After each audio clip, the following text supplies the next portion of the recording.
Welcome to another edition of Church and State with Chris Farrar and Brian McCall. We're beginning a new liturgical year in the beginning of Advent. I hope you're doing well, Chris. I'm fine, and it's good to be back. Yes, it's good to be back as we move ever closer to Christmas. It's hard to believe that time just moves so quickly with all that's going on in the church and the world. Speaking of which, we'll start with the church. Some interesting developments that maybe our viewers missed over the Thanksgiving holiday because they kind of slipped into the news cycle then. Shortly before Thanksgiving, the German bishops went to Rome for their what's called ad limina visit, where they come and visit the Pope every couple of years. And all bishops meet with him. And it emerged during that time they were there that they were called in for a dressing down. There was a joint meeting of the what's now called dicastery for the doctrine of the faith, as well as the dicastery for bishops. And they're basically sat in a room where two, very influential cardinals, the head of each of those, Cardinal Luis Ladaria Ferrer and Cardinal Hule, the Canadian cardinal, basically read a couple thousand word text blasting them for this German synodal way that we've talked about previously on this program. That is, deviant is an understatement. And I'm just going to read, because these documents subsequently got published, from a statement of one of them, the one by that was read to these German cardinals who had to sit there and listen to this. It is striking, however, that the agenda of a limited group of theologians from a few decades ago has suddenly become the majority proposal of the German episcopate. Abolition of compulsory celibacy, ordination of viri probati, access of women to ordained ministry, moral reevaluation of homosexuality, structural and functional limitation of hierarchical power, reflections on sexuality inspired by gender theory, major proposed changes to the Catechism of the Catholic Church, etc. And they basically says, what happened? Where have we ended up? Then these two cardinals demanded that the Germans put a moratorium, shut down this German synodal way, and call it quits. Say this is, bridge too far. Well, then these German bishops did what apparently everybody does. They ran to Pope Francis, met with him, and reported, everything's great. Francis encouraged us, and thank you, but no thank you. We reject your moratorium. They basically told Rome to go pound sand. We're not going to do what you say. We're carrying forward. So extraordinary. I mean, something if you had told any bishop 150 years ago, a whole bunch of bishops would just tell the curia, get lost. We're going to do what we want anyway, would have laughed and said never happened. I mean, what does this whole episode say to us about the ungovernableness of the church today? Well, it tells us what one conservative commentator, who shall remain nameless, said about this Pope a few years back, long before it was this apparent that we have a problem with the current occupant of the chair of Peter. And what he said was that this Pope is literally a danger to the faith. We've never seen a Pope like this in 2,000 years of church history. We thought things were bad during the pontificate of Paul VI with the introduction of the new liturgy, during the pontificate of John Paul II with the Assisi events, that interreligious nonsense that he was so addicted to. This Pope seems to be conducting a frontal assault on the very foundations of the faith, even the natural law itself, as we saw with the Amoris Laetitia, which reduces the natural law to a benchmark that you may or may not be able to achieve depending upon your concrete circumstances. And this is how he operates. He may say something orthodox on one day, but on another day he'll give an interview which contradicts what he said the day before. And this is typical of the modernist modus operandi, as Pius X said in his encyclical Pascendi. If you read one of their books, they say something perfectly orthodox, you turn the page and it's something perfectly heterodox. So it's X and not X. The principle of contradiction, non-contradiction is repealed. And this is the modernist method of proceeding. And it's always in the same direction, of course. Even when he makes a conservative noise, the overall trend is always toward the dissolution of orthodoxy. Well, and it's interesting. Batzing, the head of the German Episcopal Conference, in one of his interesting statements, he said he called Francis a clever Jesuit, which is interesting because it really seems to be this is what he does. He allows parts of the Vatican to say no, no, no, no, no, but then says we'll just ignore them. Because interesting in this visit, so we told you about this dressing down. Number one, the Pope was supposed to show up to that meeting and then, quote, surprisingly announced he wasn't going to go, then met with the Germans separately. Then Bansing emerges saying, he said everything was, great. He said, this tension's good. That we need to, we just keep our discussions going. This is fine. Uh, Again, 2019, he issues a letter to the Synodal Way saying, stop doing it. You're getting out of line. Then tells them everything's fine. There seems to be a pattern that what he does that allows some document or some prelate to say something orthodox, but then just tells everybody to carry on wrecking the church as if nothing happened. Again, that's how the modernist operates. He makes orthodox noises while he's busily undermining the faith. He affirms what he denies and then denies what he affirms. It's double talk. And we know for a fact that anything he says that even approaches orthodoxy is undermined by some gesture he makes. So he might say that the traditional teaching of the church on homosexuality as a disordered condition and homosexual acts as gravely depraved remains intact, but then he'll invite transgenders, so-called people, to the Vatican. He'll invite homosexual couples to the Vatican and give them very prominent audiences. And in the case of the transgender fellow who claims to be a man, or was it a woman who became a man or a man who became a woman? I don't remember which. He paid the airfare in cash. An envelope of cash was handed to this person. And didn't Francis recently send a letter to someone who claims to be a woman, even though he's a man, addressing this person as dear sister? Yes. So he undermines by gestures anything that he might say that even tends to favor orthodoxy. And again, once again, that's the modernist modus operandi, just denying what you affirm. And again, to give you the timeline, so they meet with them, give them this dressing down. They have to sit and listen to. But Francis doesn't show up. They meet with Francis. He says you're okay. Then they go back to Germany. Announce Francis says we're fine. Then just yesterday, the cardinals we've heard you published in Italian and German the text of the dressing down they give.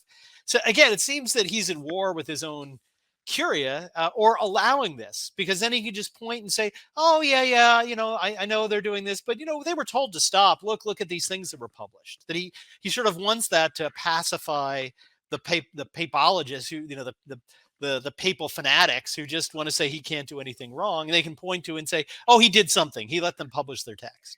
Well, this Pope, and we were warned of this almost from the moment of his election, is Yes. a vortex of confusion.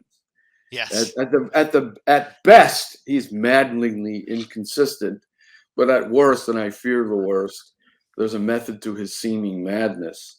And again, it always moves in the same direction toward heterodoxy and the undermining of articles of the faith. That's just the way he operates. Another example I'm thinking of is he affirms the humanity of the unborn child, but then says, but we can't say that the child is a person because that's debated. Right. Huh? He said, this is killing a human being. The personhood of the fetus is debated, and so he won't call the fetus a person. Well, the humanity of the fetus is debated as well. So why does he insist on the humanity of the fetus? So by not affirming the personhood of the fetus, he undermines whatever good he did by affirming the humanity of the fetus, because both are under debate. So this is a pope who is simply a disaster. The current occupant of the chair of Peter is an ongoing disaster. And as we noted in our discussion in the virtual green room before we began today's session, it seems he's hanging on. Yes. He could live another 10 years the way things are going. Yeah, it's bizarre. He seems to get sicker and sicker and just keeps bouncing back. Which shows, I mean, our hope is not in just he dies. I mean, we need a bigger solution than that. But again, and who will replace him? That's the burning exactly. question. The devil may be better than the one you don't know. But again, the thing you bring up is again about the human person. This was an interview he gave to America Magazine, which makes me nervous just to even pronounce the name of that magazine. Where again, how can you reconcile abortion is the killing of a human being? But I'm not going to get into whether that's a person or not. So you can be a human being without being a person. potentially. But again, it's the same approach. He'll throw the one line out so all the conservatives who want to say there's no problem can latch on to that. Ah, Pope says it's like a hit hiring a hitman to do an abortion. And then just the liberals can latch on to, oh, he's saying we don't know whether it's a person or not, and can run with that. Well, when you deny the personhood of the Yes. fetus, that's a legal term of art. So, for example, Yes. Justice Scalia infamously said that the 14th Amendment, which is supposed to supply to the states the guarantees of the Fifth Amendment against deprivation of life Right. without due process, doesn't apply to children in the womb, but only to, as he put it, walking around persons. Right. So I guess Francis is contemplating the so-called conservative Scalia's opinion that personhood and humanity are somehow legally distinct. But we can't have it that way, because if the child in the womb is a human, it ought to be entitled to the rights of a person. This distinction between personhood and humanity is pernicious, and he just affirmed it. So he basically just affirmed the right of state legislatures and federal governments and other jurisdictions to enact laws based on the idea that although we might say the child is human at some stage of development, it's not a person. So it can't have the rights of a person, therefore it can be deprived of life without due process. He's just opened the door to that. Exactly. There's no right to life in the womb, in other words.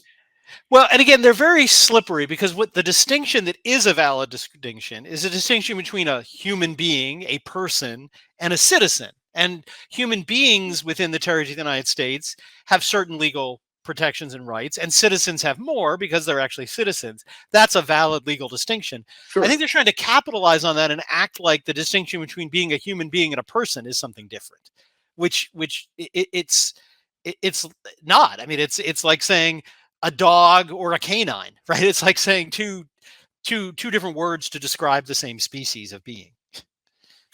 And he says that he won't insist on the personhood of the Right. child in the womb because, well, that's being debated, as if it were subject to debate. Right. So, or as if debating something that's wrong makes it debatable, right? So you and I can debate that it's snowing outside right now in Florida, but the fact that I'm being crazy and trying to argue that doesn't affect the reality at all. Well, he just willy-nilly dispenses with the most basic principles of the natural law with his offhand remarks. So remember what he said about the Zika virus.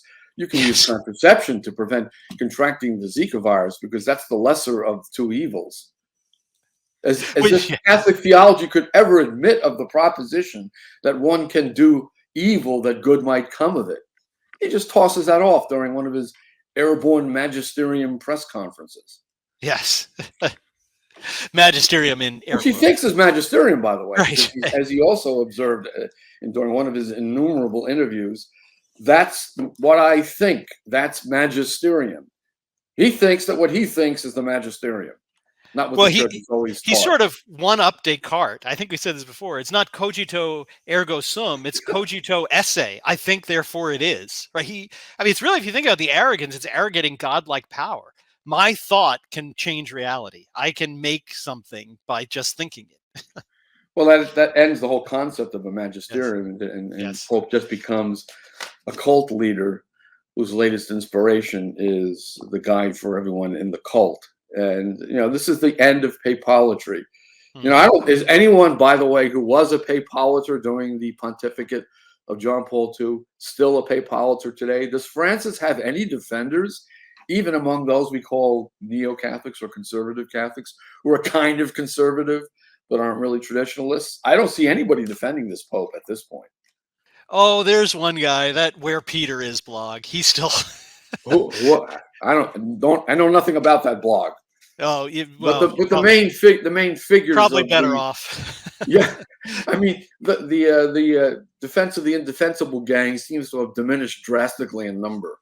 We'll probably have a few stragglers or diehards like the Japanese on those atolls who thought that World War II was still going on 50 years later. Yeah, exactly. That's who there are. Well, shifting a little bit from one kind of craziness to another, shifting to the state. So in the civil sphere, one of the most interesting stories I've been watching for a few months is this mercurial figure, Elon Musk, who's very much like a Donald Trump in my mind.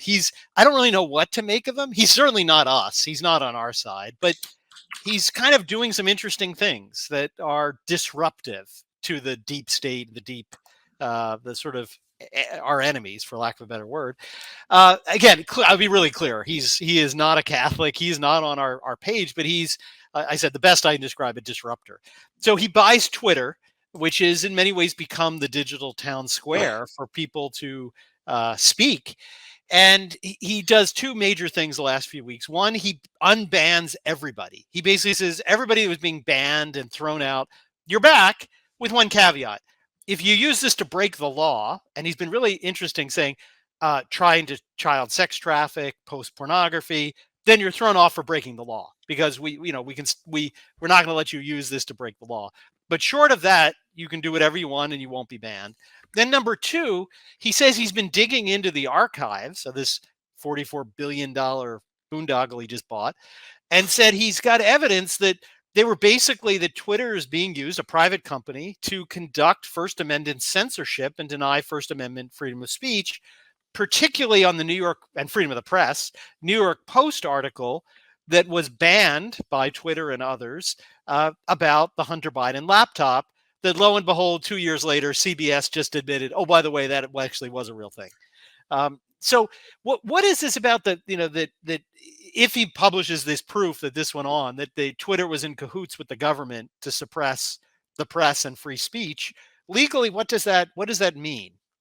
Well, it's a well-established doctrine of liability on the part of state actors, that when they collude with private actors and use the private actors as their cat's paws, then you can plausibly allege a conspiracy between the state and the private actor, such that the private actor becomes a state actor because it's doing the bidding of the state. Now, this is a situation the framers of the Constitution never foresaw, that private entities who are technically not subject to the First Amendment would become quasi-public entities with monopoly power over the public square, such that if you don't get access to that public square, you're basically unable to communicate with your fellow citizens. This is what we're seeing now. Now, interestingly, there are two cases coming out of the circuit courts that indicate that this matter is ripe for Supreme Court adjudication. The Fifth Circuit has upheld the Texas law regulating these tech monopolies to the extent that they, in bad faith, censor speech they don't like. Then out of the 11th Circuit, you've got a Florida law that was struck down by the circuit court. So we have a circuit split on whether these tech giants can be regulated in such a way that they're effectively public utilities, and they have to give access without discrimination to all forms of lawful speech. Because the situation we have now, it's as if the telephone company says, we don't place any calls for MAGA Republicans. You can't make a telephone call on our telephone service. Your cell phone won't work if you're a MAGA Republican. That's exactly what's going on with Twitter, Facebook, and the other social media giants. So let me give you kind of a hypothetical example to maybe illustrate this, that the founding fathers would have understood. So in Boston Common, where everyone comes together and that's where they meet, and there's a place where people give speeches. If the government were to hire a private security force, just say, hey, why don't you, I'm going to ask you, and I'll do a favor for you, just go in and like take these people away. Not the police, but a private, right. So that, would that be what you're talking about, what the founders would have understood as state action? Sure, the state can't do through private actors with which it colludes what it cannot do directly. And there's case law on this. It's not easy to prove in most cases. In this case, it seems to me an easy lift because we have direct meetings, conferences, suggestions for censorship, even dictates from the federal government to Facebook, for example, as to what should be suppressed. And the same thing with Twitter. Directions as to taking down certain stories that the government doesn't like. We have now a public square, a virtual public square, in which anything that challenges the official narrative about this, that, or the other thing can be taken down under the rubric of misinformation. I just love that term, misinformation. Right. Misinformation is anything that disagrees with official liberal narratives now. We've reached that point where you can't express an opinion if it departs from the narrative on vaccination, on election fraud, and so forth. And we hope that Elon Musk is going to undo that. He's threatening to publish evidence of this collusion between big tech and the federal Mm. government. But I thought that was supposed to be coming out yesterday, Tuesday of this week. The 28th, was that yesterday? Or was that the 29th? 29th. The 29th yesterday. It was supposed to come out yesterday. I haven't seen any sign of it yet. I hope he hasn't been intimidated by the threat of another gigantic monopoly, Apple, which said that if he publishes these evidences of collusion between big tech and the government to censor the Hunter Biden laptop story, the Apple Store will no longer carry Twitter as an app, which would mean the end of Twitter. It's unbelievable. Right. If that's not an antitrust violation, I don't know what would be. Right. Oh, well, big tech never has antitrust violations. Oh, wait. No. No. No. But again, it's interesting because they've almost reinterpreted the First Amendment to say the government shall make no law, restricting, abridging the right of free press or free speech, as long as it's not disinformation. Like they've added a clause to it, and as you're right, disinformation has been defined as anything that we don't agree with, which is essentially the essence of a totalitarian government. I mean, be it the Soviet Union, be it any of the Chinese communists, every authoritarian totalitarian government, that's their policy. The only thing you're allowed to say is the official narrative, which suggests, I mean, that's what America is legally being turned into by this misinformation moniker. Well, this explains the hysteria that greeted the acquisition of Twitter by Elon Musk. The far left establishment in this country is beside itself over the prospect that there might actually be a free exchange of ideas in the virtual public square that Twitter actually has become. They can't allow that to happen, because once they allow that to happen, all official narratives collapse. They're collapsing anyway, because the truth gets in through the interstices in these networks. There are little areas where you can get alternative news sources. And by the way, because people are forced to go to those sources, they become as big as Twitter in a way. And for example, Gateway Pundit. Gateway Pundit is where you go to read today's conspiracy theories, as the liberals call them, before they become established fact. So, exactly. I mean, I saw one comment about a fact-checking organization. I think it was Politico, that fact-check something as false, which of course turned out to be completely true. So someone suggested that Politico should have a category designated false for now. For now. Well, speaking of which, there's another lawsuit that's really interesting that's going on right now, brought against the federal government for all this and the COVID narratives. And they've been leaking some information from a deposition of fascist Fauci, who apparently was asked yesterday, according to the lawyers in the case, well, you changed your position saying that, you first said masks didn't work and then they worked. Which scientific studies were you referring to when you said the science has changed? And his answer was, oh, there are none. He actually said that. He said there were none. I can't name one. So again, their narrative, and this is true whenever you try to maintain a false narrative, it's eventually going to implode, because you just can't keep up a lie for that long with this many people involved. Sooner or later, the truth catches up with the big lie. But in the meantime, tremendous damage has been done. I mean, the entire nation was subjugated to basically a sanitary dictatorship based on nonsensical superstitions. Wear a mask, stay 6 feet away from everybody else, shut down all the businesses except the ones that we prefer, like abortion mills and liquor stores, close all the churches, and we'll stop the spread of the virus. And the more they impose these measures, the worse it became, according to them. Yes. So then the last ditch was the vaccination. Yes, if you get vaccinated, you won't get COVID, except everybody got COVID. So that was another lie. So it's one lie after another. And the official narrative would not allow anyone to challenge it, which is what Twitter was doing in censoring as misinformation. Anyone who challenged in a posting of any kind the official narrative about COVID or the obvious potential for election fraud that has been visited upon us in the name of COVID, with these enormous flows of mail-in ballots, millions of them without a chain of custody. So maybe the tide is turning. We have to see what Elon Musk is actually able to do, and whether Apple can actually carry out its threat to withdraw Twitter from the App Store, which would mean basically the end of Twitter. Right. Well, that's the one response I did see to that. Somebody said, well, maybe Elon Musk needs to create his own iPhone and his own smartphone and own app store, which, the guy can't buy everything, which is not going to Even the world's richest man has financial limits. Exactly. Well, great. Well, there we are assessing the sort of debacle in church and state, unprecedented times, to which only the reign of Christ the King, as directed in through the means offered by Our Lady at Fatima through prayer, fasting. Very important in this Advent season to return to those basics: prayer, fasting, first Saturday, devotions. So that we can bring the true solution. Again, our help is not in the name of Elon Musk; it is in the help of the name of the Lord. Even if he uses Elon Musk to disrupt some of the problems going on, so we always return.